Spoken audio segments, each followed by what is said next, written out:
We had just gotten back from a week on the Carolina coast, one of those picturesque little towns where time moves slower, the kind of place couples go when they're trying to reconnect. And honestly, I thought it worked. Taylor had been smiling again, touching my hand in restaurants, wearing that old hoodie of mine she used to sleep in when we first moved in together. I remember thinking on the drive back, maybe we're okay. Maybe that rough patch is behind us. Turns out it wasn't behind us. It was quietly laying bricks for the wall that would slam down days later. It started the way a lot of bad things do these days on Instagram. Taylor had posted some of our vacation photos, sunsets, cocktails, a few pictures of us laughing barefoot in the sand. I wasn't even in most of them, to be honest. I was the guy holding the phone. But still, I was there. In the moment. In the relationship. Or at least, I thought I was. I was scrolling through the likes just aimlessly while waiting for the laundry to finish when I noticed a name that didn't fit. Michael. The name felt familiar, but I couldn't place it right away. Not a mutual friend. Not a cousin. No mutual follows. Just Michael. No last name. No profile picture. Just a muted gray circle with a stylized M. But here's the weird thing, he had liked every photo from our trip. Every single one. Even the one of just our breakfast plates. And this guy? He wasn't following me. Wasn't even following Taylor until a week before the trip, I later realized. Just lurking. Watching. Reacting. And here's where I started spiraling. Taylor had mentioned a Michael once or twice. Some guy from work. I think he was in her building, maybe in finance or IT. She never said much about him other than he was socially awkward and used to be annoying back in college. That was it. He'd never come up in conversations like some of her other coworkers did. No jokes. No stories. No, Michael said the funniest thing today. Just background noise. So why was he suddenly front and center on our vacation album? I did something I wasn't proud of. Something that still makes my stomach turn. I created a burner account. Just a fake profile, stock name, picture of a dog, 2 fake posts. I sent him a follow request. I told myself it was nothing. Just curiosity. Just ruling out weird coincidences. He accepted in less than 5 minutes. That's when the walls started closing in. His account was mostly empty. Bare bones. But he had a story highlight saved. That's what grabbed my attention first. I tapped it. The first clip was a beach sunrise, same day we'd gotten up early for a morning walk. I remembered Taylor running back to the room to grab her scarf. I'd stood on the porch alone, waiting. The next post? A boomerang of a wine glass toasting the ocean. Exact same bottle we'd bought. Same balcony. And then I saw it. A photo. Low quality, probably snapped quickly. Taylor in profile, ordering coffee at a beachfront cafe. She looked relaxed. Happy. Like she belonged in that moment. And Michael? He was in the reflection of the window. The more I scrolled, the worse it got. A selfie of him lying in a hammock. Nothing unusual until I looked closely and saw Taylor's reflection in his sunglasses. She was reading a book, wearing the same blue swimsuit she wore the day she told me she was heading to the resort spa alone. Another story, them walking down a pier. Their shadows stretched long in the setting sun. And in the brief 2-second video, their hands were clasped. I recognized the way her fingers curled into his. I'd held that same grip 100 times before. Only now I wasn't the one she was holding. My chest tightened. My ears rang. I felt like the floor had tilted and I couldn't find my balance. I went through every post twice. 3 times. I matched dates. Timestamps. Outfits. I even pulled up our shared album on iCloud to cross-reference where she was when I took my photos. Every moment I thought she'd been on a solo walk, at yoga, meditating, or grabbing tea, Michael had been there too.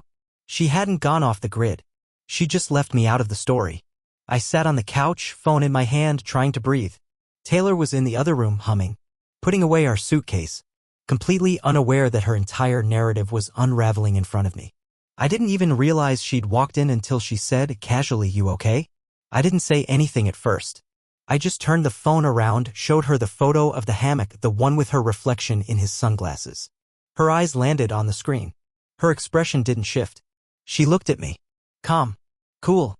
As if I'd asked her if she'd seen my socks. "Oh," she said, "that guy? That's Michael. He's always been obsessed with me. Since college. We used to be in the same study group. Kind of a creep, honestly." I blinked. "He followed us to the beach?" "He didn't follow us," she replied. Like it was the dumbest question she'd ever heard. "He happened to be there. Small world, I guess. He probably saw my posts and decided to mess with you." He knows you're my husband. She sat down on the edge of the couch, crossed one leg over the other.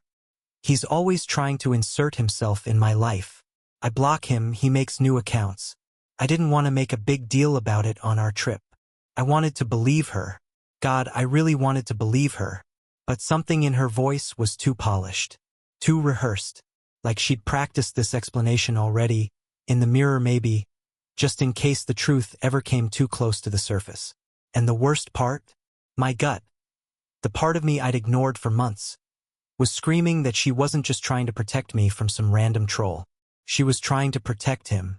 Or herself. Or both. After that night, things didn't blow up. There was no screaming match, no accusations flung across the room. Taylor played it cool. She didn't storm out or break down. She just existed, smiling, making coffee, scrolling her phone like nothing had happened. And that, in a strange way, was more terrifying than if she had confessed. Because it told me one thing. She was practiced, polished. This wasn't the first time she'd lied and made it look like breathing. And me? I went silent. On the outside, I tried to mirror her. I played along. I made jokes. I hugged her when she leaned in. But on the inside, my mind was a spinning Rolodex, flipping through every moment in the past year that had felt off, but never quite wrong enough to confront. It was like turning on a blacklight in a seemingly clean room and realizing the whole place was covered in hidden stains. That's when the memories started flooding back. There was the new gym obsession. Out of nowhere, Taylor had gotten really into fitness. I remember being supportive, bought her running shoes, even picked her up from Pilates a few times. But she'd never cared for working out before. Suddenly, she was at the gym 5 days a week, doing 6 a.m. spin classes and taking wellness weekends on her own dime. Once, she came home smelling like men's cologne. Sharp, woody, expensive.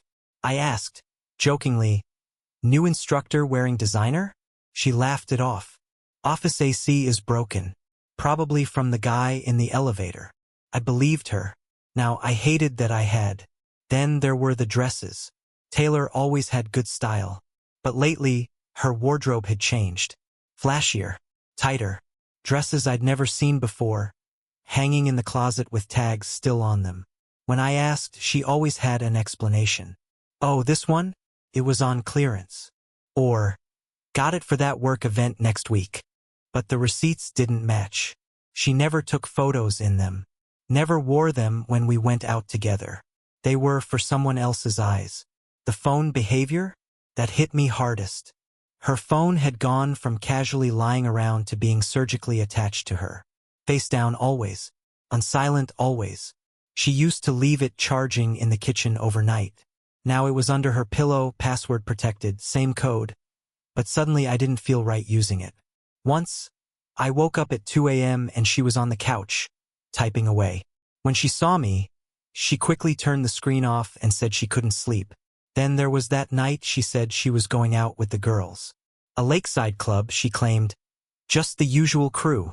She even asked if I wanted her to send a picture so I wouldn't worry. That should have tipped me off right there. Hours later, she posted a view photo. Just water, some distant lights reflecting on it. But my stomach dropped the second I saw it. I knew that view. I knew it. It was from the rooftop bar of a boutique hotel where I had once taken her on our anniversary. I had proposed to her near that very spot, and she didn't even caption it. I asked her the next day, "How was the club?" She said it was good. Nothing special. Said she ran into some coworkers but mostly hung out with her friends. I nodded. Pretended to believe it. Pretended I hadn't looked up the reservation system for the hotel and seen that a Michael C. had booked a table for 2 that night. Another time, I saw her delete her call history first thing in the morning. Just opened the app, swiped, cleared, all while sipping her coffee. When I asked about it, she shrugged and said it was cluttered. Said it made her anxious to see so many missed calls.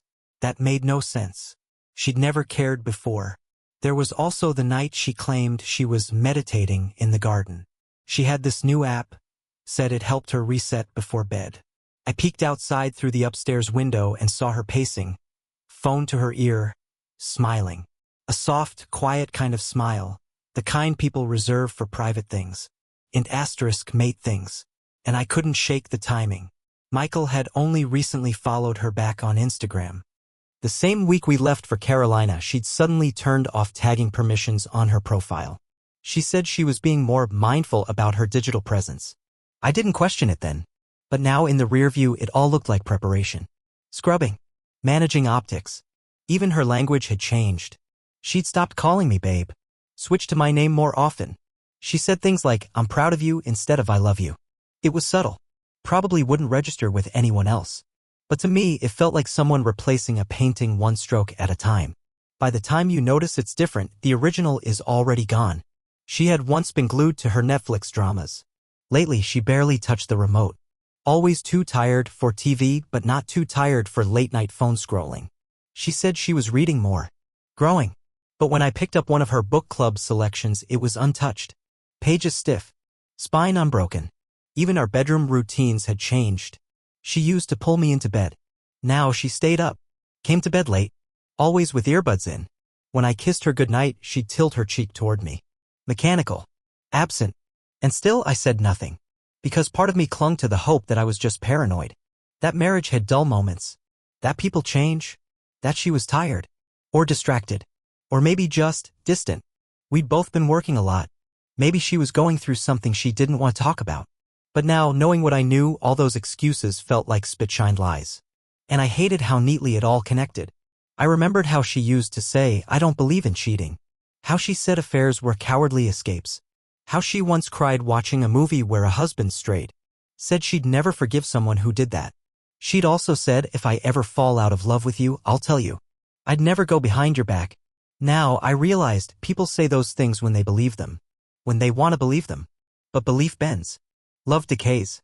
And if someone is good at pretending, they can walk through the ruins with a smile on their face, telling you everything's fine while the fire's still smoldering under their shoes. I looked back on the way she touched me the night before our trip. How she'd kissed me with one eye on the clock. How she'd made love to me just once that week in a way that felt more like obligation than passion. I thought about the photo of her with Michael sitting on the hotel balcony. Same bottle of wine we'd shared. Same damn glasses. And I wondered, did she toast with him first, then come back and drink the rest with me? The betrayal wasn't just in what she did. It was in the way she made it all feel normal. It happened on a Thursday. Quiet evening. The kind where nothing should go wrong. I'd just gotten back from work. Rain was tapping against the kitchen window and Taylor was upstairs on a work call, at least, that's what I assumed. I wasn't even thinking about anything suspicious. Honestly, I'd been trying to push it all down, pretend I hadn't seen what I'd seen. That maybe Michael was just some creep. That maybe Taylor's explanations were clumsy but true. But then I heard the chime. Her phone was on the counter. She never left it out anymore. That alone should have tipped me off. The screen lit up. A message. The preview read, "You were amazing tonight. I still taste the wine on your lips." My stomach dropped. For a second I froze. I stared at the screen like it might change. Like maybe I'd misread it. Maybe it was a spam text. Maybe it was some cheesy newsletter from a wine brand. But then it lit up again. Another message. From the same sender. I can't stop thinking about that little freckle on your hip. Wish I was there right now. I picked it up. My hands were shaking, but not with anger. With clarity. Her password hadn't changed. It was still the same 4-digit code she'd used since the year we got engaged. That made it easier and somehow so much worse. She hadn't expected me to check. Hadn't thought I would. Or maybe she didn't even care. Once inside, I went straight to the message thread. Michael. I don't know what I was expecting, maybe something vague, flirty, something with plausible deniability. What I found wasn't that. It was a whole other relationship. Hundreds of messages. Long threads. Videos. Photos. Jokes. References. Nicknames. It read like a digital scrapbook. A living document of their affair. I scrolled up, needing to see how far it went. The first message dated back almost 8 months. A harmless, "You looked great today," sent at 10:13 p.m. And from there, it escalated fast. Somewhere around the 3rd week, she started sending photos. Her in yoga pants. Her sipping wine on our couch. Her in the mirror at that boutique hotel downtown, the one I thought she'd visited with friends. I recognized the background. The art on the walls. The wine glass. It had been our anniversary spot. I felt sick. Then came the stories. The ones she never told me. Her bad days at work. Her dreams of just getting away. Messages like, wish we could escape to somewhere nobody knows us. And Michael? He fed it. Told her she deserved better. Said I didn't appreciate her. Said if she were his, he'd worship her. Treat her like a queen. And she lapped it up. She wasn't just venting. She was investing. Matching his energy. Sending little heart reacts. I feel so safe with you. You just get me. I hate sneaking around, but I don't know how to stop. One message was a punch to the gut. He thinks I'm at a spa retreat. Meanwhile, you're the one helping me unwind. God, I love that. That was during our Carolina trip. The same night she told me she was off meditating by the water. Another message? A selfie of them in a hammock, wine bottle between them, feet tangled.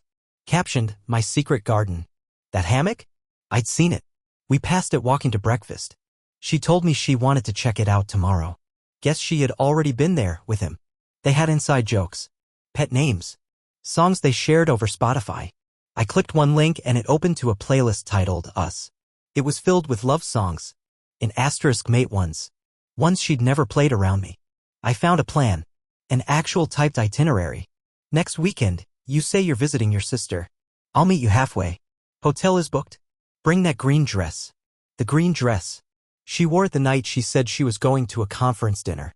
I remember her spinning in front of the mirror, asking if it looked too much.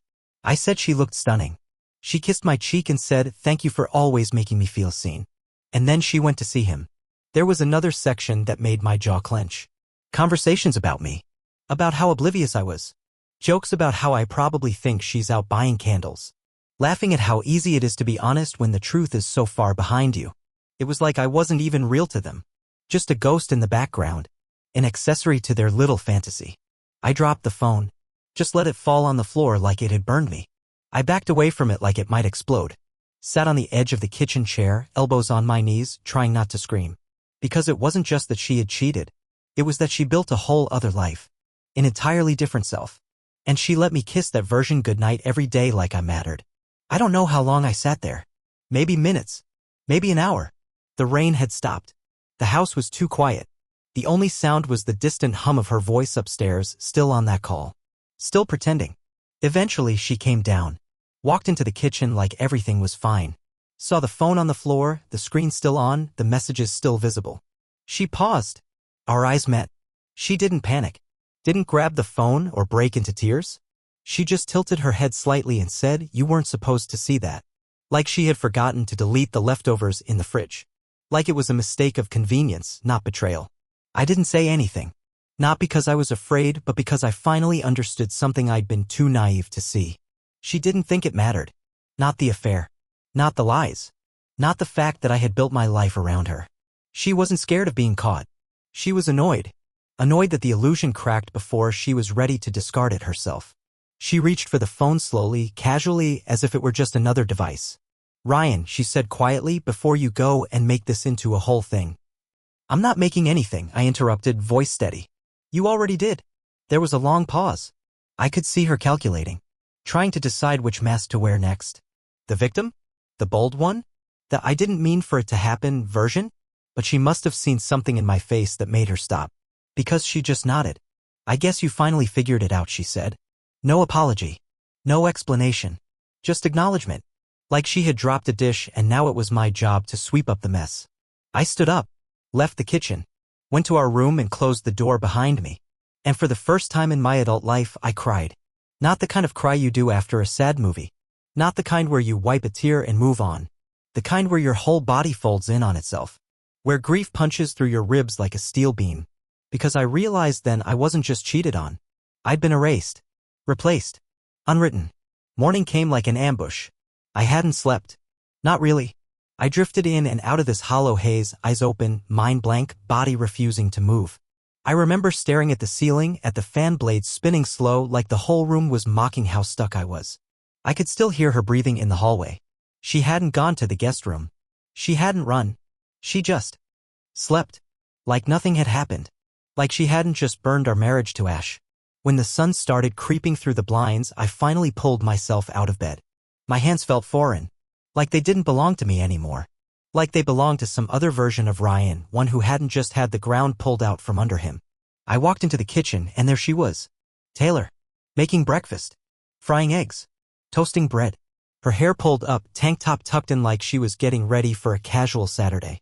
Like the past 12 hours hadn't happened. Like I hadn't seen the messages. The selfies. The wine. The body she promised was mine wrapped in someone else's bedsheets. Morning, she said softly, barely looking up from the pan. I stared at her. Couldn't speak. My throat was a desert. My heart felt like it was beating for someone else. I watched her move, flip the egg, tap her foot, sip coffee. There wasn't an ounce of shame on her face. No tension in her shoulders. She looked free. Relaxed. That broke me in a way I wasn't ready for. Because that's when it hit me, she didn't regret it. Not really. She wasn't scrambling to apologize. Wasn't begging me to forgive her. She wasn't scared of losing me. She was just functioning. Going through the motions.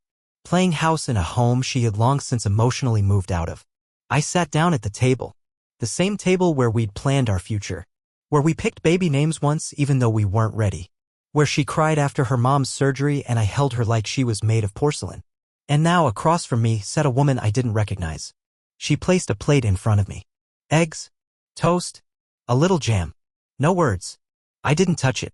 She sat down and scrolled her phone like it was any other morning. Like we hadn't both silently crossed a line that couldn't be uncrossed. And maybe that was the worst part, not the cheating. Not the lies. But the indifference. There was no tension in the room because she wasn't afraid anymore. She had nothing to lose. And neither did I. She looked up as if sensing me staring. You're not eating. Still, I said nothing. She set her phone down. Are we really going to do the silent thing? No anger. No remorse. Just mild irritation. Like I was inconveniencing her by grieving what she broke.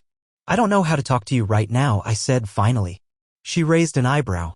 Then don't. You don't have to say anything. I wanted to yell. To throw something.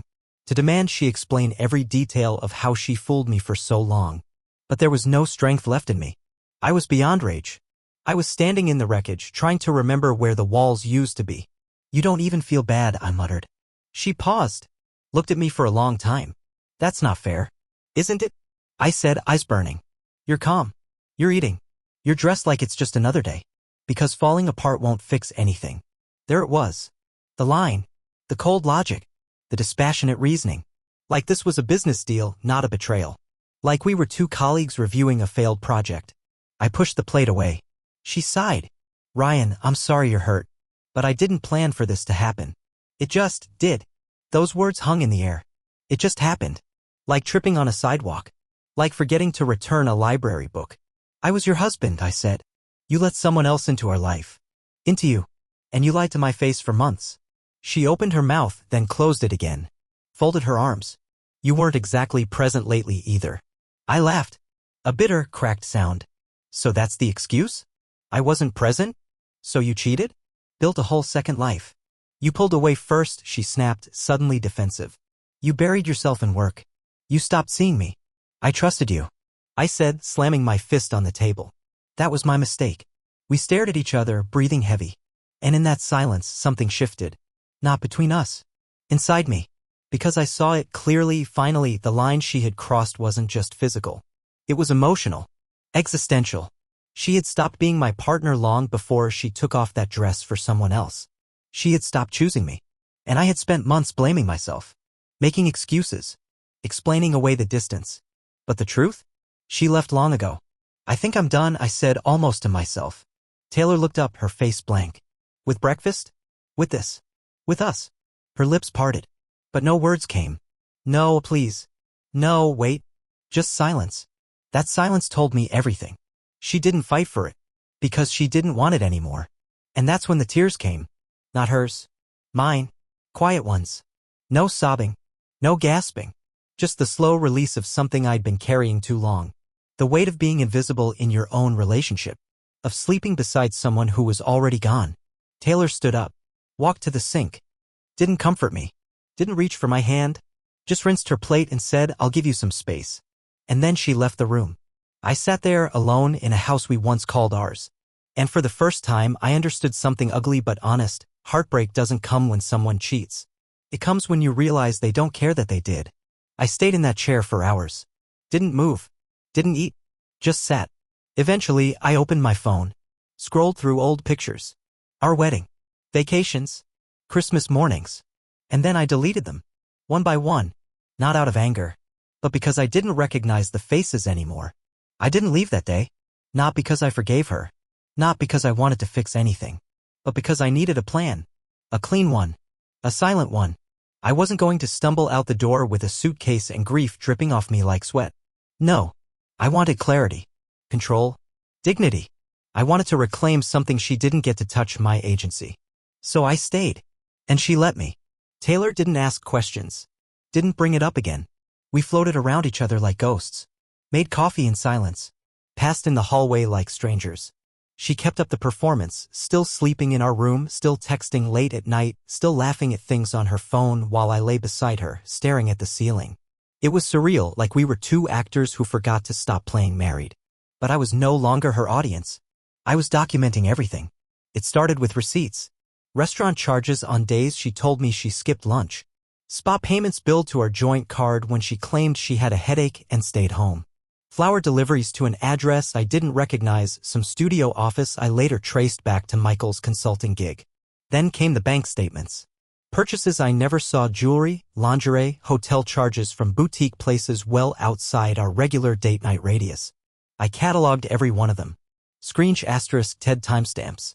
Matched them with her texts, her stories, the nights she said she had client dinners or just needed a mental health break. I opened a folder on my desktop. Labeled it Clarity. It filled quickly. I started saving my own copies of everything. Photos. Messages. Even the messages Michael had posted before locking down his account. I pulled browser histories from her laptop. Checked shared calendars. Cross-referenced dates with travel receipts. It became a ritual, quiet, methodical. Not out of spite, but necessity. If she had built a second life, then I was constructing a final one. I found a lawyer in a nearby town. Not flashy. No billboards. Just an older man with a quiet office and a sharper mind than anyone half his age. He asked no condescending questions. Didn't blink when I laid out the documents. He simply nodded and said, "You're not the first. But you can be one of the few who walks away without scars showing." We drafted everything together. Clean. Strategic. No mudslinging. Just facts. Proof. Timelines. I didn't want revenge. I wanted out. And I wanted her to understand that she didn't break me. She simply ended the version of me that believed in her. At home, I started packing. Not all at once. Quietly. Carefully. I'd take a few books here, some tools there. Moved sentimental things into boxes I kept in my trunk. My favorite hoodie, the watch my dad gave me, the old camera I used to bring on road trips. Things that mattered. Things I didn't want left behind. I changed my passwords, email, bank logins, insurance. I opened a new checking account in my name only. Had my paychecks redirected. Set up a P.O. box. Called my sister, told her I might need a place to crash for a few nights. The house was still silent. But something about it felt different now. It didn't feel like ours. It felt like a place I was staging for an exit. Every cabinet I opened, every picture frame I lifted felt like I was saying goodbye. I'd walk past our wedding photo and wonder how much of that smile on her face was real. I started pulling them down. Not out of rage, just practicality. I was making space for a new beginning. One night, she came home later than usual. I was in the kitchen. She walked in with a small bag, Thai takeout for two. I figured we could eat together, she said. I looked at her, expressionless. Why? She hesitated, then said, because I miss us. Us. She set the bag on the table. I know things are broken. But maybe we could talk. About what? She didn't have an answer. Just stared at the container of pad CEW like it might say something for her. I didn't argue. I didn't yell. I just turned and walked out. Went into the garage and stayed there until I heard her go upstairs. She didn't try again after that.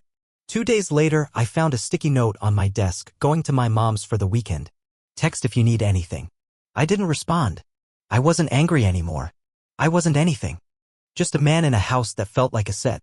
While she was gone, I walked room to room and took inventory. Not of furniture or clothes, but of memories. Our old couch where we used to binge-watch bad reality TV and laugh until we cried. The window seat where she once curled up with me during a thunderstorm and said, "I never want to be anywhere else." That moment. That window. I remember everything about it, the sound of the rain, the warmth of her breath against my neck, the way she traced circles on my arm with her fingertip. That was 3 years ago. Now she didn't even look at me like I was real. And maybe that's what hurt the most. Not the affair, but the erasure. The quiet way she moved through life as if I'd never been central to hers. The last thing I packed was our wedding album. I sat with it for a while, flipped through each page. The beach ceremony, the dance, the cake, her smile, my vows. And you know what I felt? Nothing. No anger. No nostalgia. No grief. Just a dull echo of something that used to be alive. I slid the album into a box. Labeled it History. I locked the file named Clarity. Backed it up twice. Gave a copy to my lawyer and another to a secure drive only I could access. That night, I slept better than I had in weeks. Not because I was healed, but because the end had a shape now. I chose a Tuesday morning. She always worked from home on Tuesdays. Our daughter Emily would be at school. The timing was deliberate, quiet, surgical. I wasn't looking for a confrontation. I wasn't looking for tears. I just wanted it to be done. I left the envelope on the kitchen table. That same table where we once shared lazy Sunday breakfasts, built Lego castles with Emily, folded laundry while talking about the future. Now it just looked bare. Sterile. Like a crime scene after the cleanup. Inside the envelope, the papers. Divorce, clean and final. No arguments over assets. No custody battle. Emily would stay with me primarily, Taylor agreed weeks ago without resistance. Just terms, signatures, and a notary stamp. I stood in the doorway for a long time before placing the envelope down. I looked around once more. The fridge still had that dumb magnet from our first trip together.